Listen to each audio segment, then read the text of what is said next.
This is how I move heavy appliances without scratching my floor. Hi, I'm AJ and you're watching Woodified.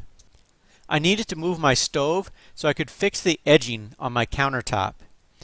If you want to watch a video on how to fix the edge of your laminate countertop, check the link in the description below. It helps to get any lost cars out of the way first. I bought these glides a few years ago and I use them at least once a year. I do this for my spring cleaning behind my fridge, washer, dryer, and my freezer.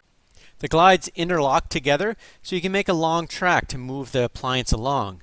The tracks are only about 1/8 of an inch thick, so it's easy to tilt the appliance just enough to get the track under the feet.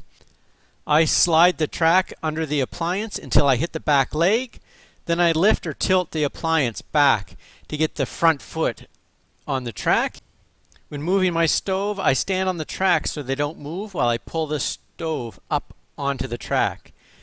For even heavier appliances, such as a fridge, I tilt the appliance forward while someone else rotates the track so it goes under the back foot. The tracks have a little lip on the edges so the appliance doesn't slip off the tracks while you're moving. These glides work on vinyl floor, ceramic tile, hardwood flooring, even laminate flooring.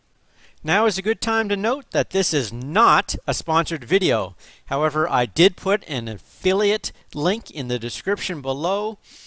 If you decide to buy this product on Amazon or any other product using the Amazon link below, you'll be helping to support my channel and it doesn't cost you anything extra. Any funds raised from the link go directly towards creating additional DIY and woodworking videos on my channel. Here's a little tip. Without having an extra helper, sometimes I take my socks off so I can get a better grip to move the glides into place. If you like this video, please let me know in the comments section below. Thanks for watching.